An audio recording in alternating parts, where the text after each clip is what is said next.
Bonjour Johan Fargeau, si je vous dis Lily et Nadia, vous me dites Deux destins exceptionnels au XXe siècle.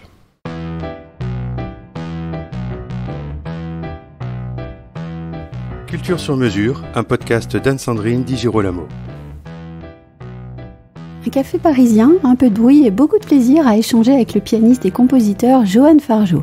Son disque, Sisters, paru au label Clart, est un condensé de tout ce qu'on aime. Bienvenue donc dans le répertoire pianistique des Sœurs Boulanger. Vous réunissez chez Clart la première intégrale des œuvres pianistiques de Lily et Nadia Boulanger. Et pour ce faire, vous avez puisé dans les collections du Centre international Nadia et Lily Boulanger et celles des bibliothèques et archives nationales. Quelle magnifique aventure, n'est-ce pas ? Oui, c'est passionnant d'aller au cœur de la source parce que c'est très émouvant de voir déjà leur écriture, cette écriture presque juvénile de la part de Lily Boulanger, mais elles étaient très jeunes en fait quand elles composaient l'une et l'autre. Donc on sent une fièvre, on sent quelque chose de très très sincère, d'authentique, et c'est une nécessité pour moi que d'aller voir ces écritures originales à travers ces magnifiques institutions qu'on a en France. Il faut quand même savoir qu'on est très chanceux de pouvoir accéder à ces archives. Parlez-moi des manuscrits que vous avez pu avoir entre les mains. Alors il y en a, c'est à peu près tous en fait. Alors pour certains, j'ai quand même utilisé les éditions, parce que c'est parfois plus confortable de lecture. Mais grâce à Alexandra Lédéric et le Centre international Nadia et Lily Boulanger, j'ai pu comme ça regarder toutes ces partitions, alors soit sous forme de scan parfois, parce que je n'avais pas accès directement à la partition, mais parfois j'avais accès directement à la partition, c'était très émouvant. J'ai dû même faire un travail de retranscription. Il y a une pièce pour 4 mains de Nadia Boulanger que j'ai dû recopier parce que c'était illisible en somme. Mais c'était incroyable de pouvoir, note après note, refaire émerger cet édifice musical. Parlez-nous aussi des 3 inédits enregistrés pour la première fois au disque. Alors justement, il y a 7 pièces pour 4 mains, alors que j'ai enregistré tout seul parce que c'était en période de confinement et on a pris la décision de le faire avec cette technique de re-recording, c'est-à-dire que le casque sur les oreilles, j'ai pu enregistrer les 2 parties. Et il y avait aussi 2 autres pièces. Il y a une pièce, en fait même il y en a 4, mais j'ai pris la décision d'en enregistrer que 3. Il y avait 2 pièces de déchiffrage pour les concours du Conservatoire de Paris. C'était d'ailleurs une petite ironie, Nadia Boulanger qui a essayé d'intégrer comme professeur le Conservatoire de Paris, qui n'est jamais arrivé, mais qui a composé des pièces pour notre plus grand bonheur de déchiffrage. Il y en a une qu'elle a réutilisée ensuite dans une de ces 3 petites pièces. C'est pour ça que je l'ai pas enregistrée. Mais il y a une pièce de déchiffrage qui est incroyable parce qu'elle est d'une qualité exceptionnelle, debussiste, presque jazzy même parfois. Et je me dis que les étudiants à l'époque avaient beaucoup de chance de pouvoir déchiffrer une pièce d'une qualité comme celle-là. Et puis il y a aussi, grâce à Alexandra Lédéric, on a sorti de ces cartons une mélodie qui s'appelle Mon âme, et c'était une espèce de bonus track. C'est certes une intégrale pour piano, mais on a fait cette bonus track avec la fabuleuse Karine Dehay, mezzo-soprano. Oui, Karine Dehay, c'est un partenaire au disque pour vous extrêmement fidèle. Oui, ça fait longtemps qu'on travaille ensemble, on a enregistré de nombreux disques en effet, et à chaque fois que je lui dis de s'embarquer dans une aventure, elle le fait. En plus, elle a eu peu de temps pour faire ça, mais elle l'a fait magnifiquement parce que c'était dans une période un peu étrange comme ça, mais elle m'a fait l'honneur, et puis en plus c'est un nom de prestige, c'est une grande cantatrice, et elle m'a fait l'honneur de figurer sur ce disque. Revenons sur la place occupée par les 2 sœurs musiciennes dans la vie musicale du XXe siècle. 2 grands destins, mais chacun à leur manière. Oui, je pense que Nadia n'assumait pas trop d'être compositrice à mes yeux, à mes oreilles, et je pense ne pas être le seul. Je pense que c'est une grande compositrice, et il est dommage qu'elle se soit presque intégralement arrêtée à la mort de sa sœur. Je vous rappelle que la mort de sa sœur est intervenue très tôt, c'est un destin fulgurant, elle est morte à 24 ans. Et Nadia, qui était son aînée de 6 ans, a pris la décision d'arrêter tout travail compositionnel et de se consacrer à la transmission, à la pédagogie. Mais pour autant, toutes les œuvres qu'elle a laissées, et notamment pianistiques, sont des chefs-d'œuvre, des petits bijoux qu'il me semblait important de graver au disque. Je ne suis pas le seul à l'avoir fait. À part les 3 inédits, toutes les pièces pour piano étaient enregistrées de façon éparse. Et finalement, peut-être l'originalité modeste de ce disque, c'est de toutes les réunir. Comment est-ce qu'on peut voir le fait que Nadia Boulanger n'assumait pas sa vie de compositeur ?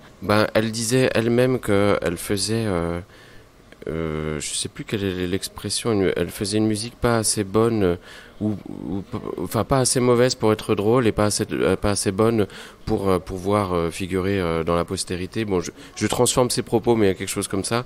Mais je pense que sans doute d'abord qu'elle voulait soutenir beaucoup sa sœur, qui a eu le Grand Prix de Rome, et donc lui donner toute la lumière. Elle l'a beaucoup soutenue, aidée. Et peut-être même nourrissait-elle un complexe, parce que c'est vrai que Lily Boulanger, avec une inspiration incroyable venue d'on ne sait où, du ciel ou d'ailleurs, et sans doute que Nadia Boulanger, avec ce petit complexe, et moi je crois qu'elle avait tort, mais bon, après c'est facile de dire les choses post-mortem, et donc je suis très, très heureux de m'être replongé dans la musique de Nadia. Et Lily a finalement peu composé, puisqu'elle est décédée très jeune. On entend chez elle véritablement la fulgurance. Oui, et vous avez raison de dire qu'elle a peu composé, mais en plus elle a très peu composé pour le piano, parce que elle s'est arrêtée assez tôt de composer pour piano pour s'orienter vers les pièces d'orchestre et les pièces chorales et choraux-symphoniques. Donc son catalogue est minuscule et on n'a pas trouvé d'inédit. Moi j'aurais espéré trouver un petit trésor quelque part caché. Peut-être que mes successeurs pianistes trouveront autre chose pour enregistrer de nouvelles intégrales. Mais pour le moment on n'a rien trouvé. Et effectivement il y a quelque chose même de très très mature pour son jeune âge. Et c'est impressionnant d'ailleurs de voir à quel point elle maîtrise les strates sonores, les harmonies. C'est très très moderne son langage, et eu égard à son très jeune âge, il y a quelque chose aussi, il y a une imminence peut-être de la mort qu'elle sentait, quelque chose d'assez tragique. C'est fascinant. Parlons de la logique sonore de votre disque et de l'enregistrement. Comment avez-vous choisi l'ordonnancement des pistes du disque ? En fait c'est très simple, l'ordonnancement est musicologique. On a commencé par Lily, et puis ensuite toutes les pièces de Nadia, c'est aussi simple que ça, et c'est chronologique, voilà. Mais en fait, on a vérifié que ça marchait bien artistiquement, bien sûr, et il se trouve que le hasard fait bien les choses. En fait, je commence le disque par 2 préludes pour piano de Lily Boulanger, et ils sont très rarement enregistrés, notamment le deuxième que j'enregistre, qui est le prélude en si, qui est un prélude très très debussiste avec beaucoup de gammes par ton, très impressionniste. Et moi, je trouve que le début est presque injouable, parce qu'il y a des basses à placer. C'est un grand mystère pour moi, et je pense et d'ailleurs il est marqué dans le manuscrit, et là c'est que c'est intéressant d'aller voir dans le manuscrit, prélude pour orchestre. Donc peut-être il y avait un projet d'orchestration, et c'est pour ça que c'est des strates sonores difficilement jouables. Ça m'a posé des problèmes, mais des problèmes passionnants évidemment. En avez-vous terminé avec l'aventure Boulanger ? Alors non, parce que j'ai mon amie soprano Jeanne Gérard qui va enregistrer un disque, alors je ne sais pas dans combien de temps, parce qu'il y a toujours des délais qui nous échappent, mais une compilation, enfin pas une compilation, un regroupement de compositeurs qui ont été les étudiants, les élèves de Nadia Boulanger au conservatoire américain. Et donc il faut dire qu'elle a eu des dizaines, voire des centaines d'élèves, tous aussi prestigieux les uns que les autres. Dans ce disque figureront par exemple Piazzolla, Copland et d'autres encore. Et donc finalement déjà cette aventure n'est pas finie sous cette forme-là. Et puis moi j'espère aussi aller vers les pièces choraux-symphoniques de Lily Boulanger qui sont fascinantes. Et aussi la musique de chambre de Nadia, il en existe un petit peu. Donc j'espère pouvoir en jouer, qui sait, peut-être en enregistrer.